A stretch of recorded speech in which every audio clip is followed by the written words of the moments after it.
Stuck in a rut again? Maybe you need to learn to play the guitar like this instead of like this.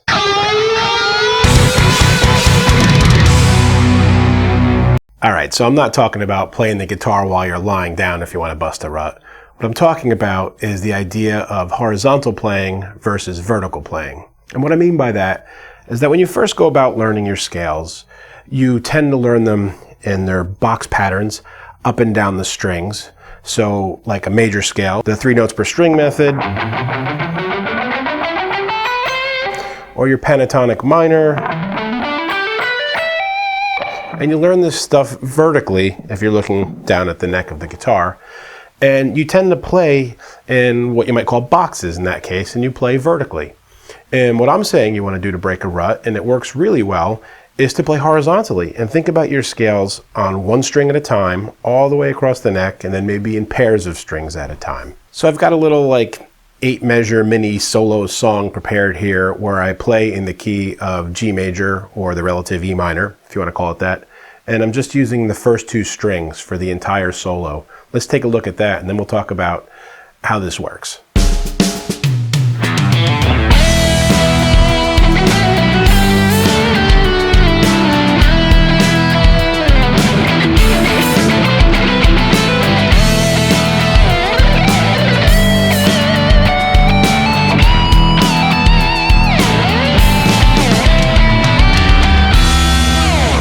Alright, so you can see there, I was employing everything from about the 5th, 3rd fret, all the way up to the 24th fret, and I never left playing on those 2 strings, and I found the ways hopefully to connect the parts and move about smoothly. I employed some dyads at the end there where I play 2 notes.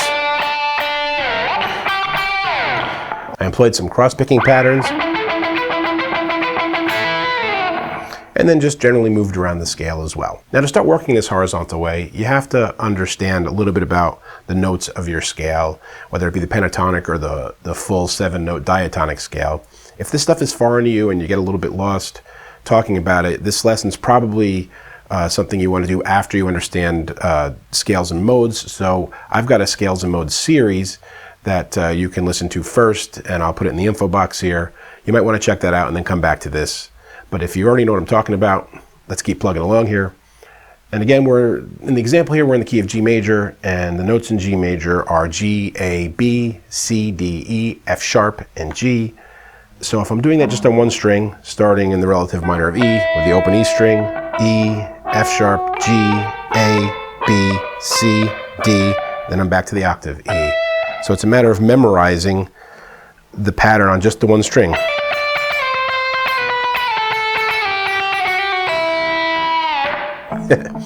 And then it's the same thing up an octave higher. You got the big guitar here and the little guitar here.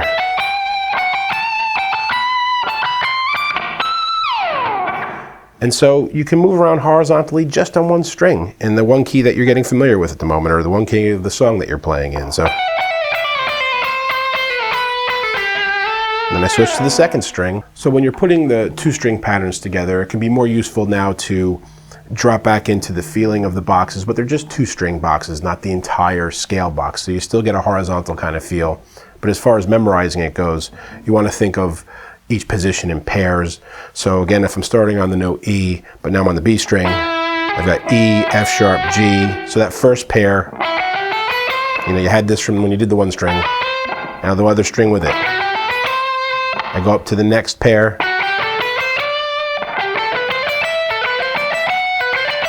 And so on and so forth, as you saw me doing in the example of the song. So you can do this with pentatonics too, if you're not going to do the full diatonic. Now you've got to learn everything without those extra 2 notes. So if we're staying in the key that we're working in here, E minor as an example, you have 5 notes. E, G, A, B, and D. So now my patterns are only made up of those notes. So if I'm over here in the pentatonic, I have B, D, E, G. If I want to go up, I have to start here. I have D, E, G, A. If I go backwards from B, I have A, B, D, E. If I go back again, it's G, A, B, D. You have to suss all these out. And I'll post a little the dots on the fretboard kind of chart for you here in a PDF file or in a JPEG so that you can see it and suss it out in this key, and then you can always transpose it to whatever key you're working in. But this stuff works very well too. Instead of just wandering off by a couple, you can start thinking about wandering off by 3, wandering off by 4.